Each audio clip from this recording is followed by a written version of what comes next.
Et bonjour à vous mes loulous, on se retrouve aujourd'hui avec Ménard pour un petit hors-série des familles qui m'a été demandé en commentaire par quelqu'un qui a eu une très bonne idée. Je vais vous faire un hors-série qui va vous montrer quelles cartes pour chacune des races acheter en priorité. Vous savez que maintenant via l'hôtel des vœux, on peut vraiment pick up n'importe quelle carte on a envie, voilà, piocher ce qu'on a envie. Et il y en a beaucoup. Et ma foi, eh bien, je vais vous faire une petite liste. Je vais vous montrer rapidement pour chacune des races ce qu'il y a de plus intéressant et ce qui va être le plus polyvalent dans chacun de vos decks. En fait, vraiment les incontournables de chaque race. Donc, je vais vous montrer ça pour commencer dans mes decks. Ça ira un petit peu plus vite. Alors on va commencer par le sanctuaire, on voit que c'est le premier deck. Alors pour le sanctuaire, je l'ai mis évidemment, j'ai mis chacune des demandes dans l'ordre de ce qui vous faut le plus rapidement possible en fait, hein. La première carte que je mets est vraiment la plus importante. Alors dans tous les decks du sanctuaire, il va vous falloir Raya, soupirante séductrice. C'est vraiment une excellente carte. Ensuite, il vous faudra dans la plupart des decks 4 vagabonds des dunes Sayama. C'est une excellente carte avec l'embuscade plus le positionnement stratégique, je le rappelle. En positionnement stratégique sur une créature de mêlée, c'est très rare. Il vous la faut absolument. En 4 exemplaires, c'est vraiment recommandé. Vous la mettrez peut-être parfois que 3 fois, mais en tout cas, il va vous en falloir, c'est sûr et certain. Les espions Sayama, il en faut 3 parce que c'est très très polyvalent. Moi j'en mets 4 dans mon deck parce que j'adore. Le minimum, à chaque fois je vous mets vraiment le minimum selon moi, c'est d'en avoir au moins 3. Ensuite, 4 ou 3 traqueuses Sayama, parce que c'est pareil, c'est un excellent départ, c'est très très bon. C'est avec le sanctuaire, votre première créature à 2 qui est une tireuse. Elle est embuscade niveau 2, c'est très très très très bien. Vulnérable au geyser, c'est sûr, parce qu'elle a une pool PV en 3. Mais une excellente créature malgré ça, vraiment très très bien. Ensuite, en fortune, il va vous falloir obligatoirement, pour moi, 4 labyrinthes gelés. Si vous décidez de jouer fortune, évidemment, si vous jouez sort avec le sanctuaire, ça ne vous servira à rien. Mais si vous jouez fortune sanctuaire, c'est incontournable. C'est excellent, très peu cher, il vous la faut. Alors, un guerrier Shinji. Le guerrier Shinji qui est un petit peu plus rare, malheureusement que je ne peux pas vous montrer ici. Donc je vais aller vous le cueillir ici, ça ira mieux. On va directement aller voir dans les créatures. Je vais vous la montrer, si vous ne l'avez jamais vue vous allez comprendre tout de suite pourquoi c'est un incontournable et qu'il vous la faut à tout prix. Elle va remplacer en fait, dès que vous l'avez, elle va remplacer un de vos esprits des sources, hein. L'esprit des sources c'est la créature à 2 qui tape à 2, qui a 2 de riposte et qui a 4 PV. C'est un épique donc assez rare. Et hop hop hop hop hop hop, où est-ce qu'elle se trouve? Eh bien.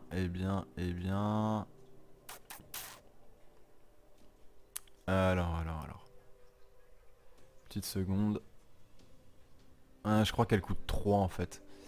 Euh, le voilà, il coûte 3.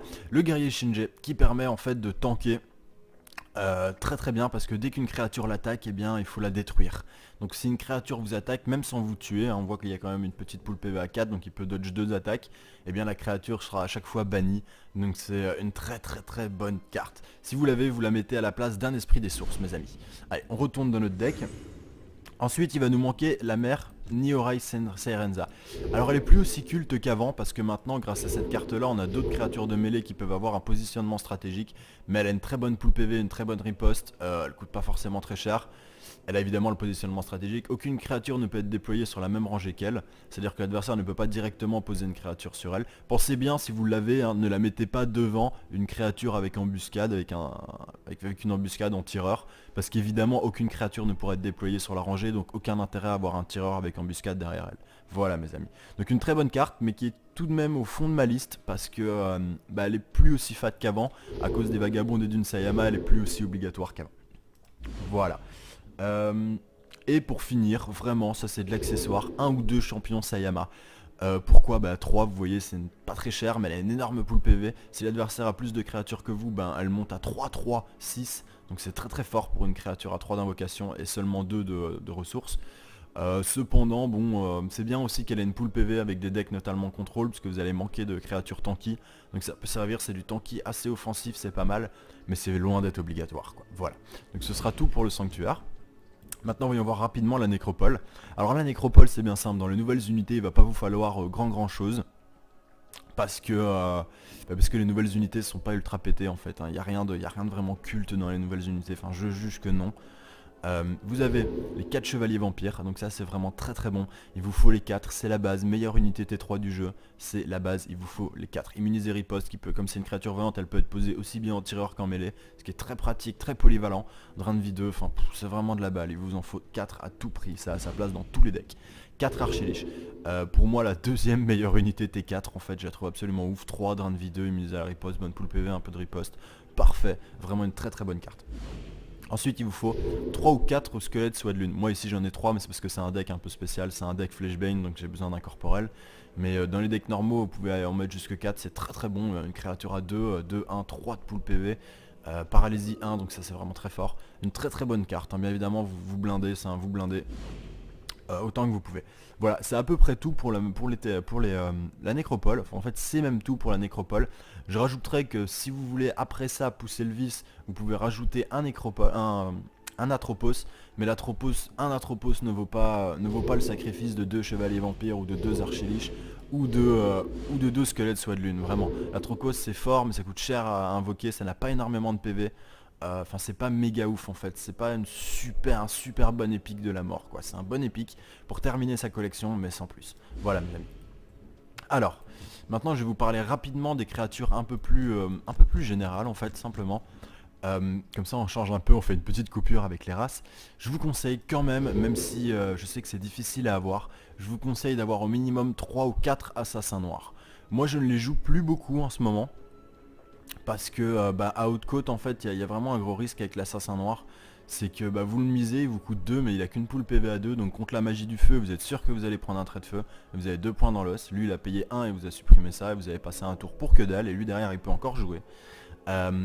Contre la magie des ténèbres, la nécropole pardon. Vous êtes sûr que vous allez vous payer un charnier. Donc il va vous la tuer aussi en un coup pour 1 de coup. Donc vous l'avez dans l'os aussi. Contre le Havre, vous êtes sûr qu'il va vous placer un prétorien consacré en face qui a 4 PV mais qui résiste à 2 aux dégâts physiques, donc vous l'avez dans l'os aussi. Enfin vous voyez, il y a beaucoup de contres à l'assassin noir, il est assez vite contré. Et au final non, je vais même pas vous dire 3 ou 4, je vais plutôt vous dire 2 ou 3. Voilà, ça a sa place dans certains decks rush et ce genre de choses, c'est très puissant, c'est très puissant. Hein. Qui a une T à 2 qui tape à 4, c'est très fort. Mais ça n'a pas sa place dans tous les decks. Voilà mes amis, donc c'est un petit peu compliqué à utiliser. Ensuite je vous recommande au minimum un bar de vagabond qui va vous permettre d'invoquer. Vous savez que maintenant avec la nouvelle extension pour chacune des races il y a un épique qui est pour la plupart des races bien pété. J'aime juste pas trop celui de la nécropole mais il est quand même très bon, attention. Le bar de vagabond va vous permettre en fait d'invoquer de l'appeler de votre bibliothèque la créature unique. Donc si vous avez 2 épiques que vous voulez à tout prix invoquer, vous mettez 2 barres de vagabond. Si vous avez un seul épique que vous voulez à tout prix invoquer, vous mettez un bar vagabond. C'est un bar de vagabond par épique qu'on veut invoquer. Attention, moi dans mes decks j'ai régulièrement des épiques, s'ils sortent c'est bien mais je veux pas les invoquer à tout prix. Le bar de vagabond actuellement je l'utilise pour un seul épique de toute ma collection, c'est Raya, soupirante séductrice avec le sanctuaire, parce qu'elle donne vraiment un avantage énorme, donc là il faut absolument que je l'invoque quoi. Mais ça n'est pas obligatoire, mais c'est une très bonne carte à avoir parce que de toute façon elle vous servira tôt ou tard. Dans le même ordre d'idée, le colporteur d'oblet magique qui permet d'appeler un sort unique, attention c'est un sort unique et pas un sort normal, est aussi un must-have, c'est très bon. Si vous avez par exemple dans votre deck la flamme interdite qui permet de rape toute la table pour un coût modique, hein, elle coûte 3, elle demande 3 d'invocation.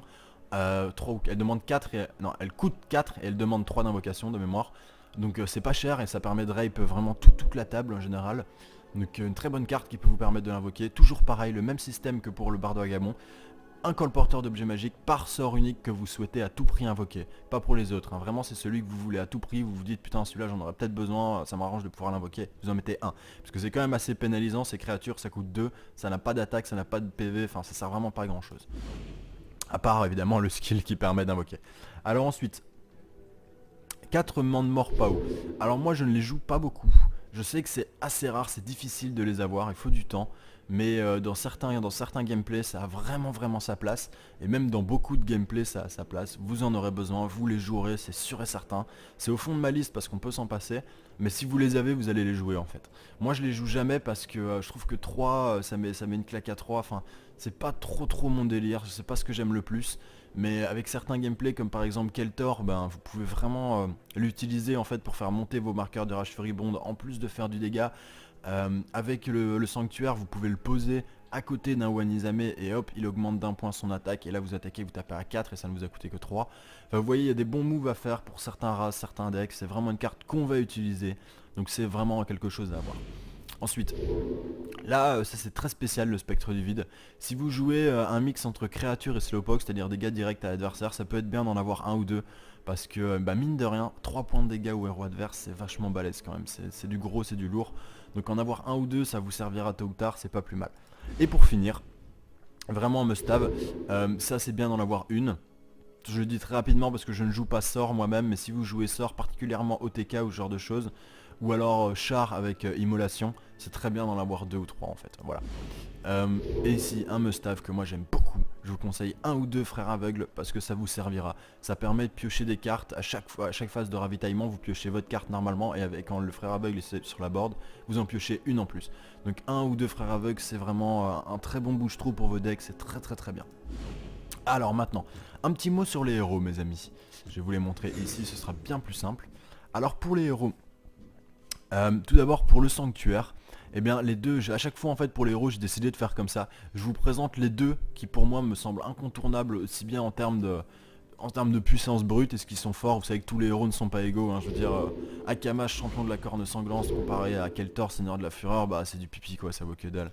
Donc tous les héros ne sont pas égaux. Maintenant, j'ai choisi d'en choisir deux par race que je vais vous présenter rapidement, que je vais vous dire voilà c'est les meilleurs. Et je pense que c'est la meilleure solution pour vraiment vous donner quelque chose à focus. Donc ça vous ouvre, c'est des héros puissants qui en plus de ça vous ouvrent beaucoup de gameplay. Alors on commence par le sanctuaire. Shallan Voix du Lotus, meilleur héros du sanctuaire actuellement. Une capacité totalement pétée, des magies un peu pourries, c'est dommage. Noboru, Mandeur du Crépuscule, deuxième meilleur héros. Une magie très puissante, une deuxième magie très puissante. Là on a de l'AE très forte et là on a du mono-cible très fort. Un héros équilibré, une capacité excellente. Noboru il vous ouvre vraiment quasiment tout le gameplay disponible en sanctuaire. Donc c'est vraiment très bien. Maintenant, pour le bastion, Zardoc, Mandeur de la Bravoure, excellent héros avec des magies assez intéressantes, une bonne magie d'AE, une bonne magie de défense, une capacité très puissante, ça c'est vraiment très fort. Pour 6, la créature gagne vivacité et charge jusqu'à la fin du tour, c'est excellent, et un héros équilibré en plus. Keltor, Seigneur de la Fureur, le meilleur héros du bastion actuellement, hein, ça fait un bail que c'est lui, très équilibré, deux excellentes magies de AE et mono-cible, et même plus que ça, maintenant elle permet d'autres moves comme par exemple de bannir une créature, de renvoyer une créature de la board dans la bibliothèque de l'adversaire, donc très bien. Et ici, avec sa capacité, elle permet de blaster en fonction de vos marqueurs de rage furibonde. Donc vraiment une très bonne carte, hein. Keltor, Seigneur de la Fureur, très puissant. Alors maintenant pour la nécropole, Ariane des Destins Brisés. Ariane des Destins Brisés qui possède deux excellentes magies. Une magie très défensive et offensive, très polyvalente, la magie neutre. Ici, la magie primordiale, ça s'appelle le vrai nom, c'est ça. La magie des ténèbres, que vous le savez, hein, très puissante, je le dis assez suffisamment. Et ici, une magie à la fois offensive avec la nuée d'insectes et défensive avec les boucliers de terre. Une capacité totalement pétée. Un équilibre qui est très bien fait puisque vous avez 2 points en général. Quand on a 2 points de magie on n'a aucun point de force, c'est très chiant ça. Et ben là vous avez quand même 1 point, 2 points de magie et vous avez 0 point de fortune, vous en fout, vous jouez pas fortune avec Ariane. Donc c'est vraiment très fort, hein. De base elle a tout pour plaire, même son bonus est très bien. Détruisez une créature ciblée ayant un marqueur, vous pouvez tuer ceux avec les marqueurs de rage furibonde, celle avec les marqueurs de rage furibonde, celle avec les marqueurs de paralysie, celle avec les marqueurs de poison. Enfin, vous pouvez vraiment vous en faire une paire. Voilà, très bon héros. Ensuite, Hadar Malik, forcément, Mandeur de la Fatalité, qui est extrêmement puissant. Je le trouve vraiment trop puissant en ce moment. Enfin, il a été nerf. Maintenant que la nécropole a été un petit peu nerf, ça va mieux, mais bon. La magie très puissante en mono-cible, la magie très puissante en AE, et un héros équilibré, c'est ça qui est un peu pété. C'est qu'il est un petit peu un héros orienté spell, hein, clairement, avec des magies aussi puissantes. Et pourtant, c'est un héros équilibré. Donc ça, c'est un petit peu pété, je trouve. Il devrait être en 2 et 1 et 0 de force, par exemple. Mais bon. Et sa capacité est très puissante, hein. 6, reprenez dans votre main une créature ciblée placée dans votre cimetière depuis la fin de votre dernier tour. C'est très fort. Alors, pour l'Inferno mes amis, et bien pour l'Inferno j'en ai choisi 3 parce que j'arrivais pas à me décider. Et voilà, donc je vais vous les présenter. Xorm, champion des abysses que j'adore, qui est le top du top pour rush. Il a quand même une magie très potable, hein, trait de feu, tout ça, vous allez pouvoir le faire. C'est dommage qu'il soit pas équilibré, mais il est pas équilibré dans le mauvais sens. Quand vous avez un héros qui a 0 point de force, 2 de magie et 1, c'est vraiment gênant parce que si vous ne commencez pas, le tour d'après vous allez vous retrouver, vous allez avoir la possibilité d'invoquer à 2 mais comme vous allez augmenter seulement de 1 point votre force, vous ne pourrez invoquer qu'une créature à 1 ou 2 créatures à 1 si vous avez de la chance. Dans tous les cas, aucune créature à 2. Donc ça vous pose immédiatement dans le sur une stratégie défensive, c'est relou, c'est chiant. Là, exemple, champion des abysses, voilà, il est à 2-1, mais c'est pas grave, au final, au premier tour, vous mettez un point de magie, et au deuxième tour, vous avez un héros équilibré, quoi. Donc aucun problème. Un très bon skill évidemment, très très bon, hein. Toutes vos créatures de mêlée gagnent plus 1 jusqu'à la fin du tour, c'est très fort. Le gros héros pour rush, je l'aime vraiment beaucoup Xorn.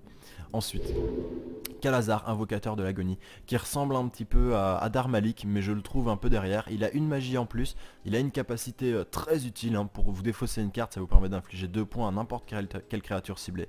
Mais il n'est pas équilibré, et ça c'est vraiment un handicap. Ça c'est vraiment un handicap. Comme je viens de vous expliquer, si vous commencez pas au deuxième tour, voilà, vous avez 2 points invoqués, vous augmentez de 1 votre force, et au final vous pouvez invoquer qu'une créature à 1 la plupart du temps, et c'est tout quoi. Donc vous prenez direct du retard, enfin ça c'est vraiment pénalisant, mais ça reste un très bon héros. Il y a de la magie très puissante et ici un sort très offensif. Alors j'en ai choisi 3 comme je vous l'ai dit parce qu'il y en a un dernier que j'aime beaucoup. Attention, allez, je le rappelle quand même parce que notamment là pour l'Inferno je trouve que ça saute aux yeux parce que Damiria est très bien aussi. Même celui-là, Bélias, on le voit un peu moins mais il est pas mal du tout.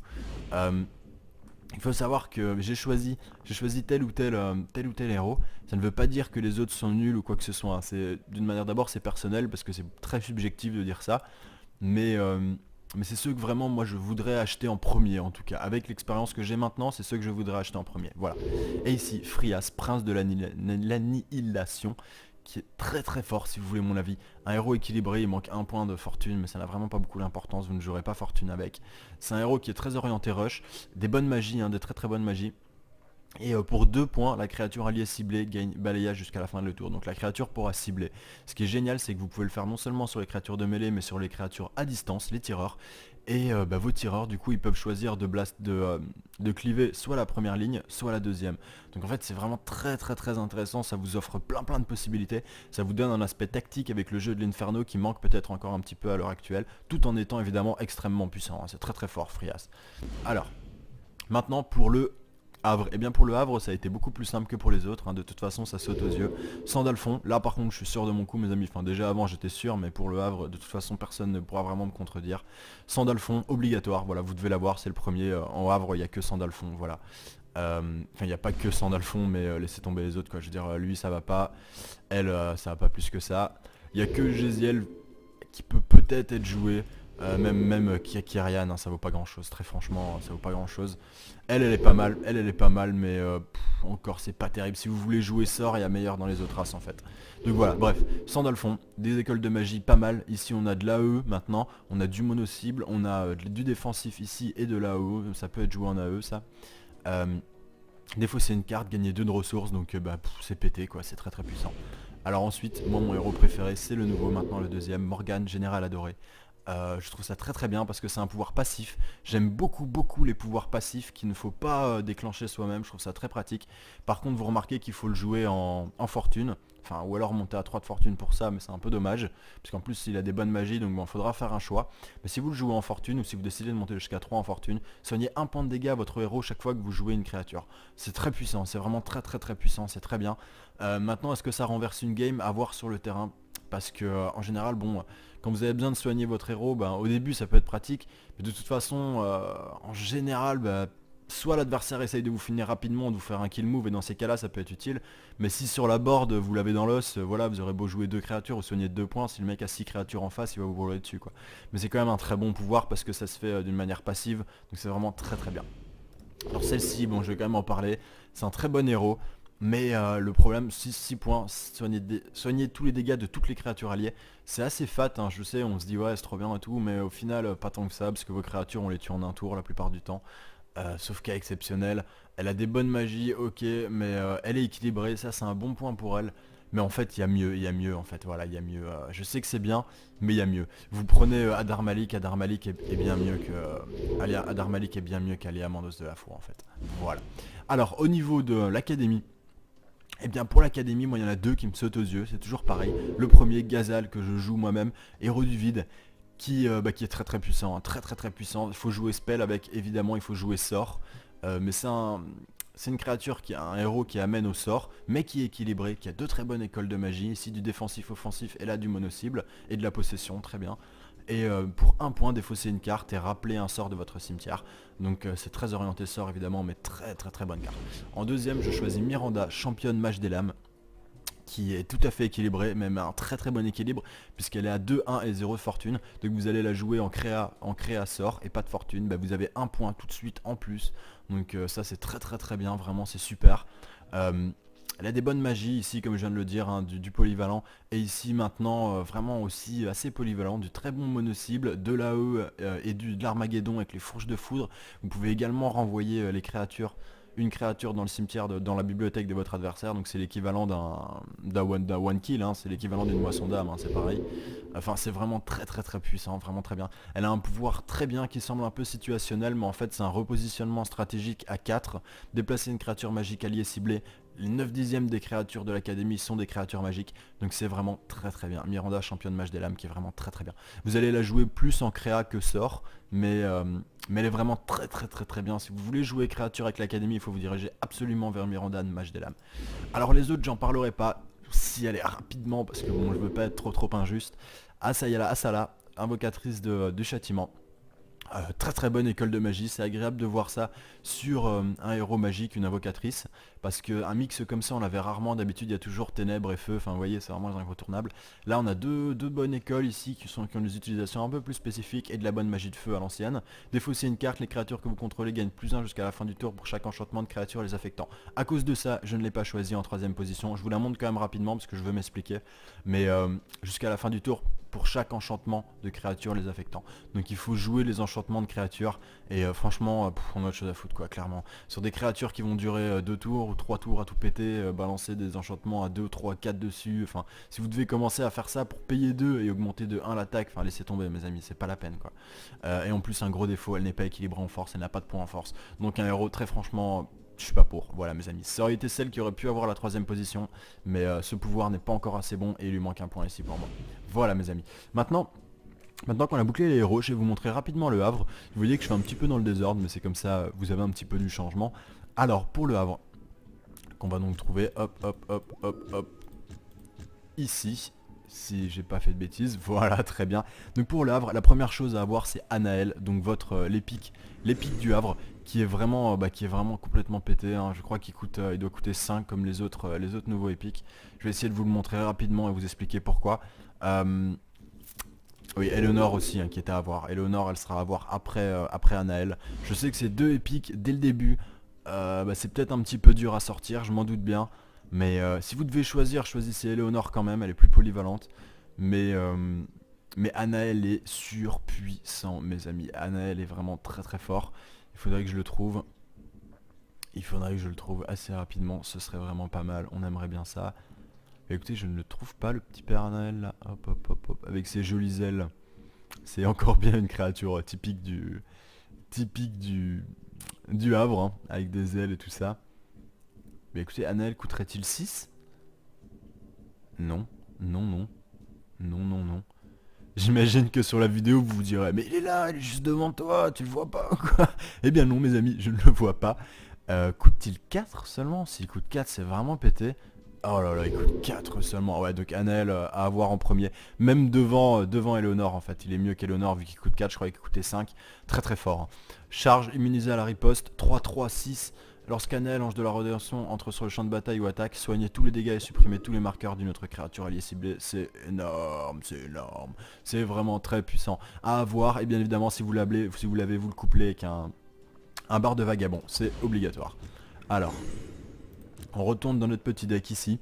Derrière ça, moi je trouve qu'il faut absolument avoir le plus vite possible nos amis, les 4 séraphins guerriers. Très très bonne unité qui ressemble beaucoup au chevalier vampire, mais un petit peu moins bien quand même malheureusement parce qu'elle coûte plus cher, elle demande plus. Elle tape seulement d'un point plus fort, elle a un point de riposte, c'est un peu gadget, elle a la même pool PV, une régénération 2. Régénération 2, c'est pas forcément ce qu'il y a de mieux parce qu'il faut attendre votre tour pour vous soigner et en plus de ça elle n'est pas immunisée à la riposte. Mais c'est une excellente créature pour le Havre, c'est vraiment une des pierres angulaires de votre jeu, il faut en avoir 3 ou 4. Alors ensuite, 3 trésoriers guerriers. Le trésorier guerrier qui est devenu un incontournable du jeu du Havre. Je vais vous montrer ici en nom premium, ce sera plus visible.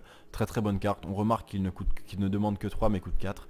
Revenu 2, une putain de pool PV, donc dur à tuer, une bonne riposte, des bons dégâts, enfin C'est vraiment une créature un peu horrible.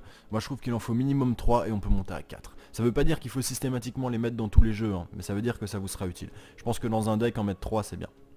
Enfin en fait j'en suis même sûr, pour tout vous dire. Alors, ici, les questers, il vous en faut minimum 2. Sauf que j'en ai 2, moi je pense qu'en avoir 2 ou 3 c'est une bonne chose. Vous pouvez même monter à 4. Si vous les avez, ne les jetez pas, ça vous sera utile, c'est très bien. N'hésitez pas. Alors, 2 questers. Après ça, 3 tireurs d'élite de dispersion. Donc là vraiment un gros must-have, on peut voir qu'il n'est pas dans mon deck, mais c'est parce que ça c'est un deck que j'avais fait avant l'extension. Alors les tireurs d'élite de dispersion, il vous en faut 3 au minimum. C'est une excellente carte. Pour moi, c'est un des plus gros up du Havre. Vraiment, il vous en faut minimum 3. Et là, par contre, sûr et certain, vous pouvez les mettre dans tous vos decks. Dans tous vos decks, vous les mettez. Hein. Si vous en avez 3 ou 4, vous les mettez absolument. Immunité à la riposte. Lorsque le tireur d'élite attaque une créature de mêlée, infligez 2 points de dégâts à toutes les autres créatures de mêlée adverses. C'est de la folie, mes amis. Un DPS très très bon. Une très bonne riposte et une grosse pool PV. Que demande le peuple? C'est que du bonheur. 3 ou 4. Hein. On max, on bourre. Ça, c'est vraiment du pain béni. Alors. Ensuite je vous ai mis 2 croisés solaires, j'ai pas besoin de vous dire pourquoi, hein. Le croisé solaire ça envoie du bois, 4, 2, 7, immunisé à la riposte, charge, régénération 1, enfin c'est de la bombe. Et pour finir, si vous avez une céleste, si vous jouez créature, c'est vraiment pour finir, mais une céleste c'est bien d'en avoir au moins une ou deux. Si vous jouez créature et que vous montez dans les tours, elle est très puissante, 4, 4, 8, régénération 3, enfin c'est du beurre. Créature volante, donc elle peut être posée n'importe où sur la board, que du bonheur. On va passer au bastion maintenant. Alors, ah oui, mon deck Bastion n'avait plus monté parce que j'ai fait le haut fait deck de 209 cartes avec le Bastion. Alors ici, eh bien le Bastion, il n'y a pas grand chose à en dire pour le moment. Tout comme la Nécropole, elle a pas reçu des nouvelles créatures vraiment très bien. Il va vous falloir en épique, il y a un très bon épique, c'est Zephyria. Dame des Vents ou je sais pas quoi là, l'épique.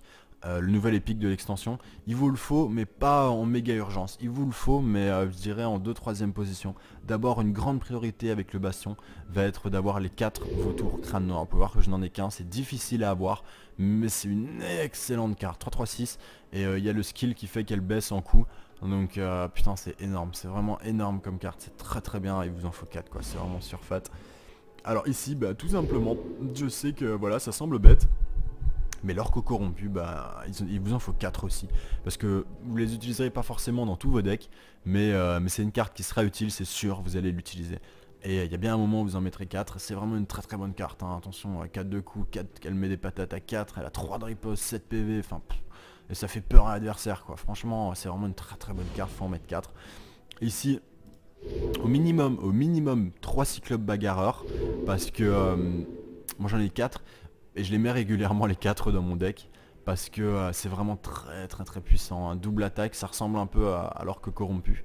Mais ça a une double attaque, donc ça fait que quand vous mettez une amélioration de dégâts, ça devient très puissant. Je la demande en 3 exemplaires, je la recommande en 3 exemplaires. Mais si vous ne jouez pas sur un malentendu, hein, si vous êtes complètement fou, si vous ne jouez pas les fortunes qui améliorent les dégâts du bastion, ne le mettez pas, ça sert à rien. Mettez les orques corrompus, il est mieux.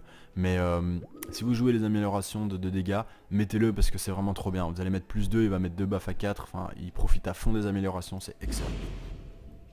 Alors ensuite, pour finir, si vous jouez Créa HL, voilà, là maintenant, c'est le moment où il faudrait, si vous le pouvez, Zephyria, donc le nouvel épique. Et pour terminer, en dernier, si vous jouez créature et que vous montez dans les tours, la meilleure créature HL, hein, on peut voir que là il y a une épique mais elle n'est pas du même niveau, vous regarderez les cartes si ça vous intéresse. Là on en a encore, une épique, là on en a encore. Et bien au final, la meilleure créature HL c'est celle-ci mes amis, immunisée à la riposte et elle a une double attaque 7, elle tape à 4, ça veut dire qu'à chaque tour, en normal, elle tape à 8. Et si vous lui mettez des améliorations de dégâts, une amélioration de dégâts à 2, elle va mettre 2 buffs à 5. C'est énorme. C'est tellement puissant que c'est souvent utilisé dans les one turn to kill, dans les EZTK. Donc une très bonne carte. On remarque qu'elle coûte 7 mais ne demande que 6. Voilà mes amis pour le Bastion. Maintenant on va se tourner rapidement vers les 2 dernières factions qui nous restent, à savoir l'Inferno et l'Académie. Alors pour l'Inferno, ce qu'il va vous falloir, vraiment là c'est de la base, hein. Pour l'Inferno il y a plein de gameplay à faire. Ce que je vais vous dire c'est vraiment des choses qui me semblent basiques quoi. Si vous n'avez pas ça, il faut courir dessus, il vous les faut rapidement quoi. Pour moi il vous faut au minimum 3 ou 4 ravageurs, 3 ou 4. Parce que c'est une très bonne carte, hein, vous en doutez bien, 6 qui tape à 6, 4 de riposte, hein, pas beaucoup de PV évidemment mais ça c'est trop puissant, il vous les faut quoi. Il vous en faut minimum 3 ou 4, enfin c'est la base quoi, non, ça vous sera utile, c'est sûr et certain. Il vous faut 3 ou 4 dans la même idée, 3 ou 4 ravageurs, pareil, hein, c'est exactement la même chose que saccageur, pardon, c'est exactement la même chose que le ravageur, avec un petit peu moins de dégâts. Mais à 3 d'invocation, c'est énorme, c'est énorme, c'est énorme, ça met en danger l'adversaire, c'est vraiment très très bon. Ensuite, il vous faut 4 Lilim, ça c'est sûr et certain, vous en aurez besoin. Je sais que c'est pas du épique ce que je vous montre, hein, comme avant, mais c'est comme ça, il vous la faut parce qu'elle est, elle est vraiment très très puissante, elle permet de dodge, de tanker, c'est une des rares seules créatures tanky de l'Inferno, il vous en faut 4, c'est sûr, vous en aurez tôt ou tard besoin mes amis. Ensuite, il vous faut, c'est un petit peu plus complexe, mais d'une manière générale c'est bien, moi je trouve dans tous les cas d'en avoir un ou deux, même si vous jouez pas rush. Si vous jouez rush, il vous en faut 4, c'est clair.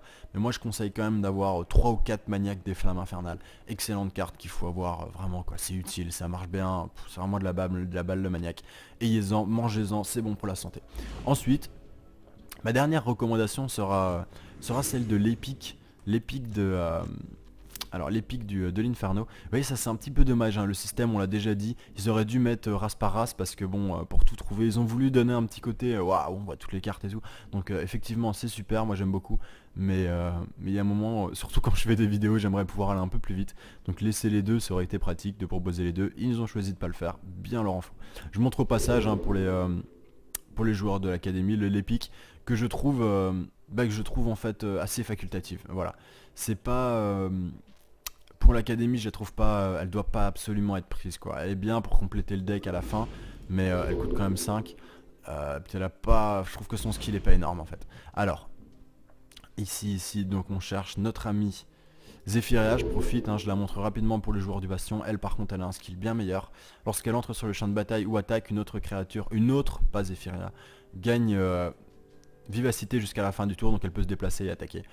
C'est un bon skill mais c'est pas méga ouf, c'est pas aussi ouf que celui du sanctuaire ou aussi ouf que celui du Havre, mais c'est très bien quand même, donc une bonne carte épique pour compléter votre collection mais pas avant. Je rappelle hein, pour vous donner un ordre d'idée puisqu'elle est là, c'est l'occasion de vous la remontrer, Raya Soupirante Séductrice, donc c'est l'épique du sanctuaire, le nouvel épique. Quand elle attaque, vous sélectionnez à chaque tour, quand elle entre et qu'elle attaque, vous sélectionnez n'importe quelle créature adverse et cette créature ne peut pas attaquer.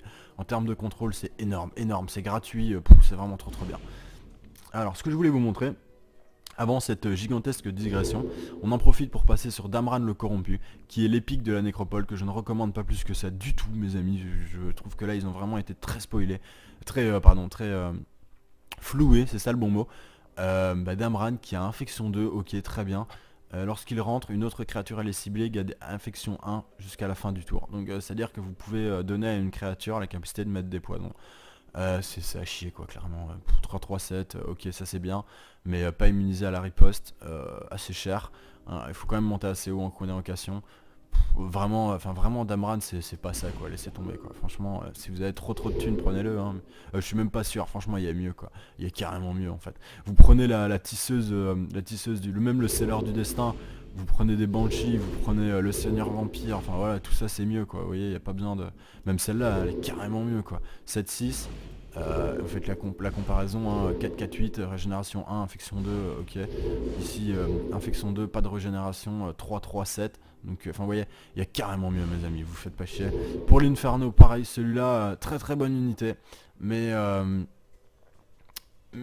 voilà, il y a un truc qui m'embête en fait, c'est qu'elle tape très fort, c'est une très bonne, c'est l'épique, le nouvel épique de l'Inferno que j'ai pas recommandé non plus. Vous pouvez le prendre, c'est toujours pareil, vous pouvez le prendre pour compléter votre collection si vous jouez créa assez élevé. Mais le problème c'est que voilà, il coûte assez cher, il demande en plus un point de magie, il demande pas mal de ressources. Maintenant il a ubiquité, une bonne pool PV, et lorsqu'il attaque ou entre sur le champ de bataille, il donne un point de dégâts à une autre créature, donc ça c'est vraiment très bien. Mais je trouve qu'il est un petit peu cher en fait, voilà.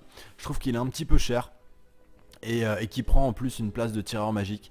Donc ça c'est pas mal, mais c'est une place qui aurait été utilisée par une créature tanky comme une Lilim ou quelque chose comme ça. Et au final il a moins de pool PV. Enfin je suis pas convaincu moi. C'est un bon épique. Ne le prenez pas en dernier recours pour compléter votre collection comme je vous ai dit avant pour d'autres races.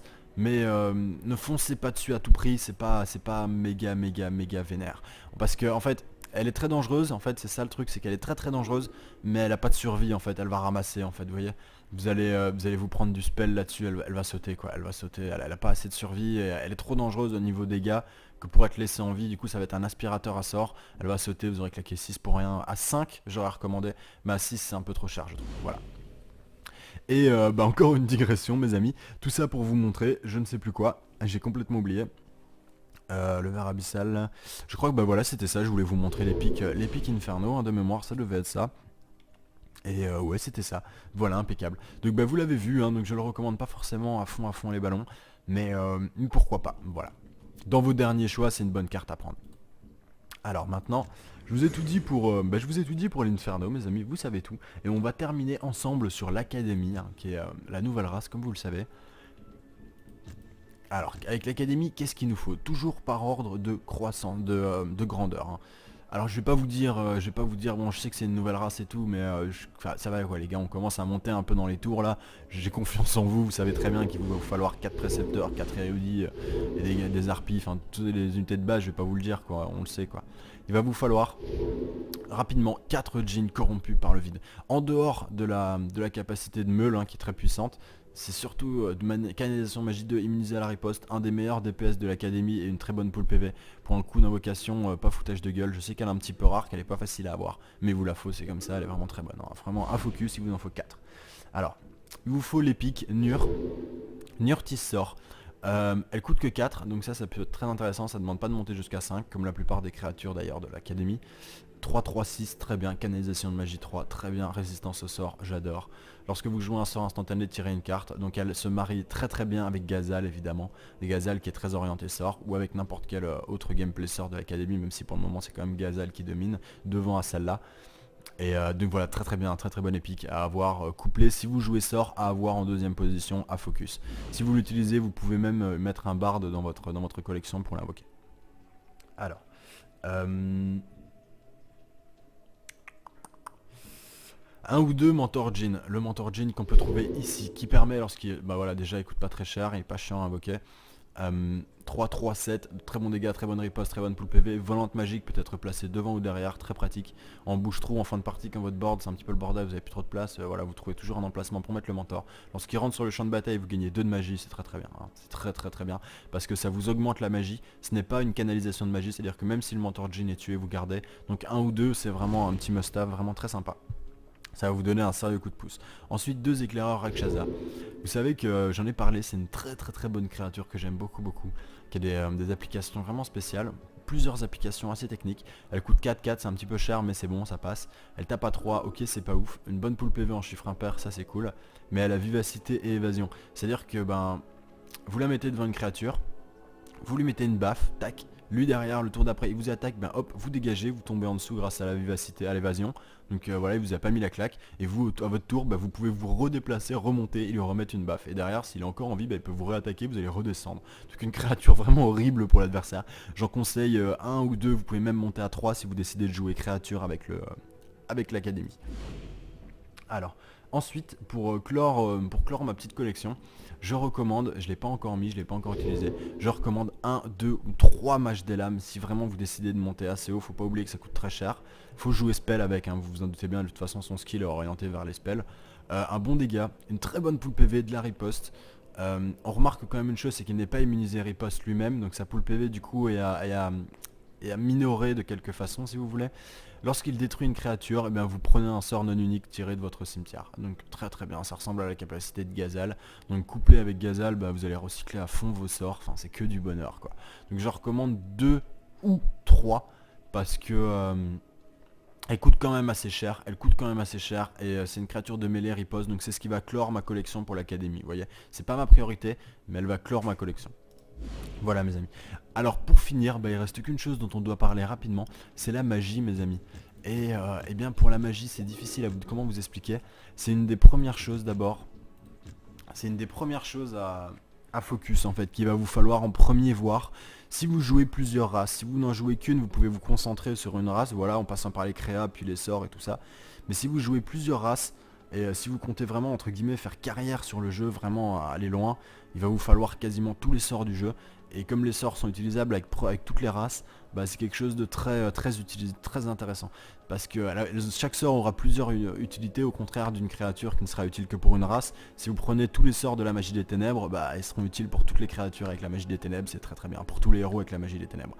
Donc moi, c'est simple, si vous êtes en dessous de 1200 de côte, sachez qu'il y a des chances que vous changiez de race avant d'arriver dans les hautes sphères. C'est à partir de 1200 €, 1200 de côte qu'on devient un joueur vraiment très sérieux. Enfin vous voyez, à 1200 de côte, 1200, 1500 tout ça, là vous commencez vraiment à devenir dans du haut jeu où les mecs prennent le temps de jouer, où ils jouent pas comme des mongolitos, leur deck est réfléchi. Si vous êtes en dessous de cette côte là, eh bien il faut quand même essayer de focus les sorts. Parce que si vous prenez des créatures et que 2 semaines après vous vous dites bah non finalement le sanctuaire c'est pas fait pour moi, je vais jouer la nécropole, bah voilà quoi, toutes vos créatures que vous avez durement emmagasinées avec le sanctuaire, vous n'allez pas les utiliser, tandis que vos sorts oui. Donc les sorts, si vous jouez plusieurs races ou si vous n'êtes pas trop sûr de votre coup, c'est vraiment un truc à focus. En plus ça marche bien, c'est facile à utiliser, c'est vraiment très accessible. Alors qu'est-ce qu'il vous faut? Bah, pour moi d'abord ce qu'il vous faut, vraiment un truc, bah, il vous faut les meilleurs sorts de la meilleure magie. Donc pour l'instant la magie la plus pétée c'est quand même la magie des ténèbres. Et bah là voilà c'est simple, il vous faut 4 récoltes d'âme, il vous faut 4 images d'ombre, il vous faut 4 asservissements et il vous faut une mort silencieuse. La mort silencieuse c'est comme une récolte d'âme, elle coûte 4, elle tue en un tour. Enfin en fait il faut que ce soit à la fin du tour de l'adversaire, il meurt mais derrière vous récupérez le sort. C'est à dire qu'à chaque fois il revient dans votre main après avoir tué l'adversaire. Il vous faut également la flamme interdite, un très bon sort, je sais que c'est un épique mais il vous le faut. Le portail vers nulle part c'est très intéressant parce qu'on a rarement des choses aussi offensives en magie primordiale, mais vous pouvez attendre un petit peu pour le prendre, mais si vous pouvez prenez-le. Si vous jouez primordial c'est vraiment bien de l'avoir, et en plus il est en unique, bon voilà, en plus je crois pas qu'il coûte très cher, c'est un épique mais je crois pas qu'il coûte très cher. Ici bah, c'est pas mal, si vous avez une Armageddon pour certains gameplays ça peut servir, donc essayez d'en avoir une à l'occasion. Ici les subjugués vous n'êtes pas obligé d'en avoir 4, ça ressemble à l'asservissement, pour l'instant je le trouve en dessous de l'asservissement. Ils ont voulu faire ça pour proposer quelque chose d'un peu différent, il coûte moins cher mais il peut être dispel, enfin le côté dispel moi vraiment ça m'arrange pas.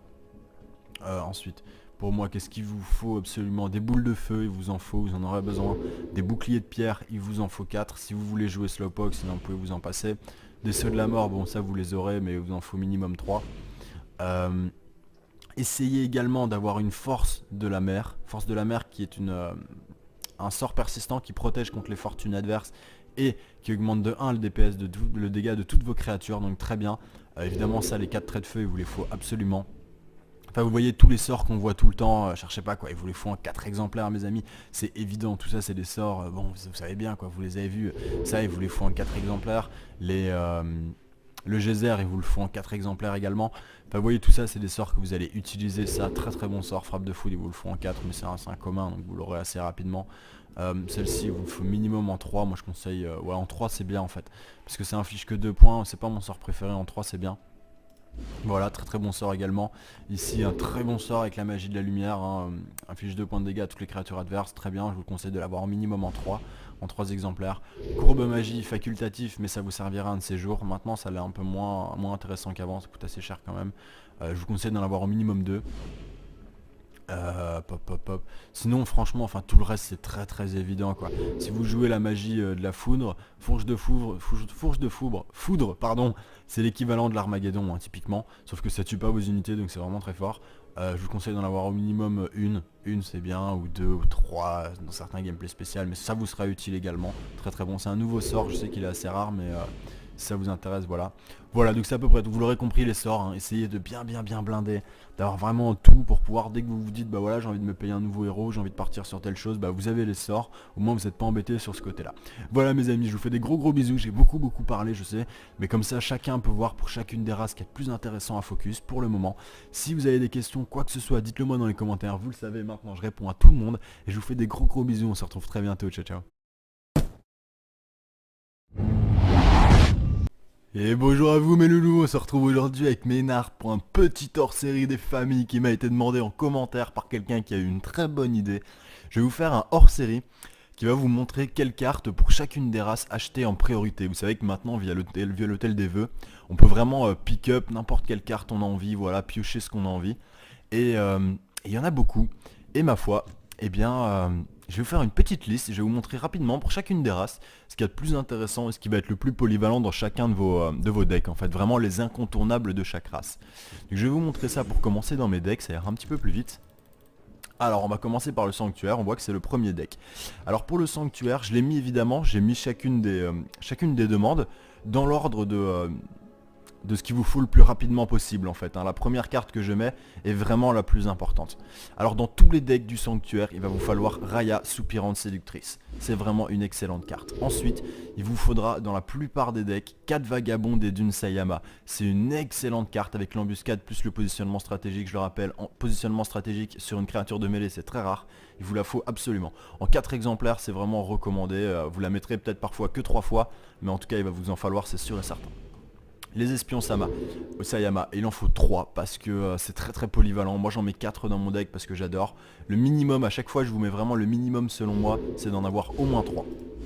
Ensuite, 4 ou 3 traqueuses Sayama, parce que c'est pareil, c'est un excellent départ, c'est très très bon. C'est avec le sanctuaire, votre première créature à 2 qui est une tireuse. Elle est embuscade niveau 2, c'est très très très très bien. Vulnérable au geyser, c'est sûr, parce qu'elle a une pool PV en 3. Mais une excellente créature malgré ça, vraiment très très bien. Ensuite, en fortune, il va vous falloir obligatoirement, pour moi, 4 labyrinthes gelés. Si vous décidez de jouer fortune, évidemment, si vous jouez sort avec le sanctuaire, ça ne vous servira à rien. Mais si vous jouez fortune sanctuaire, c'est incontournable. C'est excellent, très peu cher, il vous la faut. Alors, un guerrier Shinji. Le guerrier Shinji qui est un petit peu plus rare, malheureusement, que je ne peux pas vous montrer ici. Donc je vais aller vous le cueillir ici, ça ira mieux. On va directement aller voir dans les créatures. Je vais vous la montrer, si vous ne l'avez jamais vue vous allez comprendre tout de suite pourquoi c'est un incontournable et qu'il vous la faut à tout prix. Elle va remplacer en fait, dès que vous l'avez, elle va remplacer un de vos esprits des sources, hein. L'esprit des sources c'est la créature à 2 qui tape à 2, qui a 2 de riposte et qui a 4 PV. C'est un épique donc assez rare. Et hop hop hop hop hop hop, où est-ce qu'elle se trouve? Eh bien.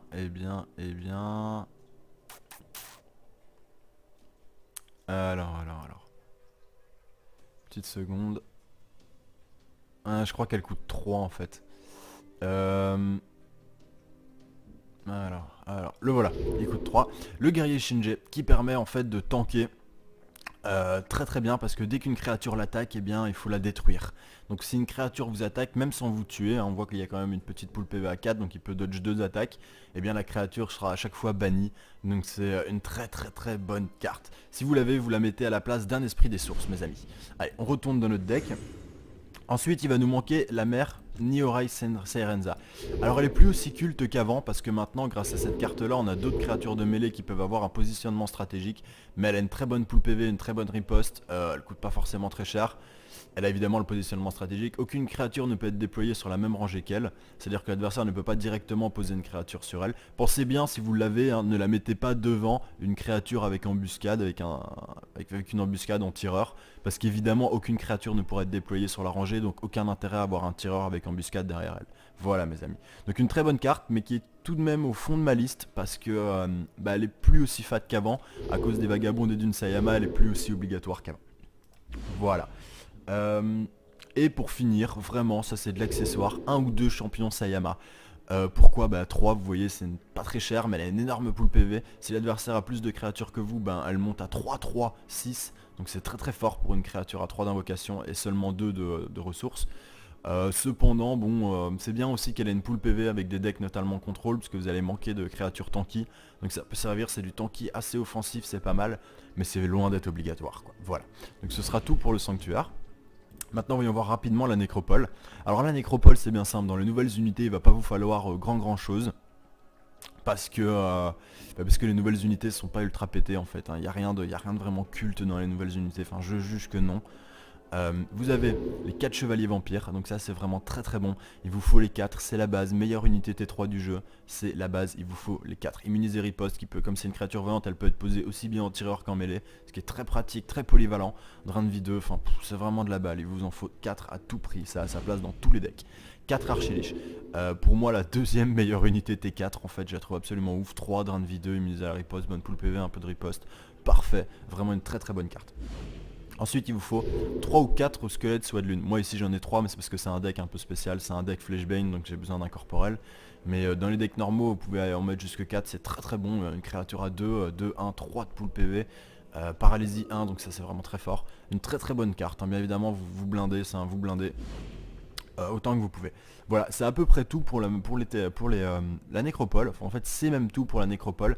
Je rajouterai que si vous voulez après ça pousser le vice, vous pouvez rajouter un un Atropos, mais un Atropos ne vaut pas le sacrifice de 2 chevaliers vampires ou de 2 archiliches ou de 2 squelettes soit de lune, vraiment. L'Atropos c'est fort mais ça coûte cher à invoquer, ça n'a pas énormément de PV. Enfin c'est pas méga ouf en fait, c'est pas un super bon épique de la mort quoi, c'est un bon épique pour terminer sa collection mais sans plus. Voilà mes amis. Alors, maintenant je vais vous parler rapidement des créatures un peu plus générales en fait, simplement. Comme ça on change un peu, on fait une petite coupure avec les races. Je vous conseille quand même, même si je sais que c'est difficile à avoir, je vous conseille d'avoir au minimum 3 ou 4 assassins noirs. Moi je ne les joue plus beaucoup en ce moment, parce que à Outcoat en fait il y a vraiment un gros risque avec l'assassin noir. C'est que vous le misez, il vous coûte 2 mais il a qu'une poule PV à 2, donc contre la magie du feu vous êtes sûr que vous allez prendre un trait de feu. Vous avez 2 points dans l'os, lui il a payé 1 et vous a supprimé ça et vous avez passé un tour pour que dalle et lui derrière il peut encore jouer. Contre la magie des ténèbres, la nécropole pardon, vous êtes sûr que vous allez vous payer un charnier, donc il va vous la tuer aussi en un coup pour 1 de coups. Donc vous l'avez dans l'os aussi. Contre le Havre, vous êtes sûr qu'il va vous placer un prétorien consacré en face qui a 4 PV mais qui résiste à 2 aux dégâts physiques, donc vous l'avez dans l'os aussi. Enfin vous voyez, il y a beaucoup de contres à l'assassin noir, il est assez vite contré. Et au final non, je vais même pas vous dire 3 ou 4, je vais plutôt vous dire 2 ou 3. Voilà, ça a sa place dans certains decks rush et ce genre de choses, c'est très puissant, hein. Qui a une T à 2 qui tape à 4, c'est très fort. Mais ça n'a pas sa place dans tous les decks. Voilà mes amis, donc c'est un petit peu compliqué à utiliser. Ensuite je vous recommande au minimum un bar de vagabond qui va vous permettre d'invoquer. Vous savez que maintenant avec la nouvelle extension pour chacune des races il y a un épique qui est pour la plupart des races bien pété. J'aime juste pas trop celui de la nécropole mais il est quand même très bon, attention. Le bar de vagabond va vous permettre en fait d'invoquer de l'appeler de votre bibliothèque la créature unique. Donc si vous avez 2 épiques que vous voulez à tout prix invoquer, vous mettez 2 barres de vagabond. Si vous avez un seul épique que vous voulez à tout prix invoquer, vous mettez un bar vagabond. C'est un bar de vagabond par épique qu'on veut invoquer. Attention, moi dans mes decks j'ai régulièrement des épiques, s'ils sortent c'est bien mais je veux pas les invoquer à tout prix. Le bar de vagabond actuellement je l'utilise pour un seul épique de toute ma collection, c'est Raya, soupirante séductrice avec le sanctuaire, parce qu'elle donne vraiment un avantage énorme, donc là il faut absolument que je l'invoque quoi. Mais ça n'est pas obligatoire, mais c'est une très bonne carte à avoir parce que de toute façon elle vous servira tôt ou tard. Dans le même ordre d'idée, le colporteur d'oblet magique qui permet d'appeler un sort unique, attention c'est un sort unique et pas un sort normal, est aussi un must-have, c'est très bon. Si vous avez par exemple dans votre deck la flamme interdite qui permet de rape toute la table pour un coût modique, elle coûte 3, elle demande 3 d'invocation, elle demande 4 et, non, elle coûte 4 et elle demande 3 d'invocation de mémoire. Donc c'est pas cher et ça permet de rape vraiment toute la table en général. Donc une très bonne carte qui peut vous permettre de l'invoquer. Toujours pareil, le même système que pour le bar de vagabond. Un colporteur d'objets magiques par sort unique que vous souhaitez à tout prix invoquer. Pas pour les autres, hein. Vraiment c'est celui que vous voulez à tout prix. Vous vous dites putain celui-là j'en aurais peut-être besoin, ça m'arrange de pouvoir l'invoquer. Vous en mettez un. Parce que c'est quand même assez pénalisant, ces créatures ça coûte 2. Ça n'a pas d'attaque, ça n'a pas de PV, enfin ça sert vraiment pas à grand chose. À part évidemment le skill qui permet d'invoquer. Alors ensuite, 4 Mandemort Pao. Alors moi je ne les joue pas beaucoup. Je sais que c'est assez rare, c'est difficile de les avoir, il faut du temps. Mais dans certains gameplays ça a vraiment sa place. Et même dans beaucoup de gameplays ça a sa place. Vous en aurez besoin, vous les jouerez, c'est sûr et certain. C'est au fond de ma liste parce qu'on peut s'en passer. Mais si vous les avez, vous allez les jouer en fait. Moi je les joue jamais parce que je trouve que 3 ça met une claque à 3. Enfin c'est pas trop mon délire, je sais pas ce que j'aime le plus. Mais avec certains gameplays comme par exemple Keltor, vous pouvez vraiment l'utiliser en fait pour faire monter vos marqueurs de rage furibonde en plus de faire du dégât. Avec le sanctuaire, vous pouvez le poser à côté d'un Wanizame et hop, il augmente d'un point son attaque et là vous attaquez, vous tapez à 4 et ça ne vous a coûté que 3.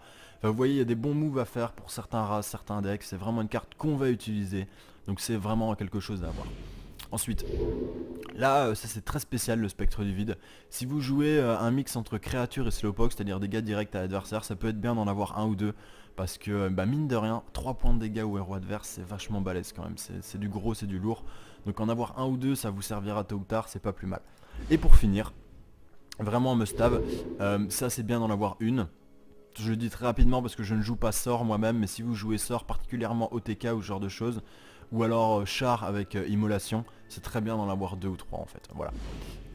Et ici un must-have que moi j'aime beaucoup, je vous conseille un ou deux frères aveugles parce que ça vous servira. Ça permet de piocher des cartes à chaque phase de ravitaillement, vous piochez votre carte normalement et quand le frère aveugle est sur la board, vous en piochez une en plus.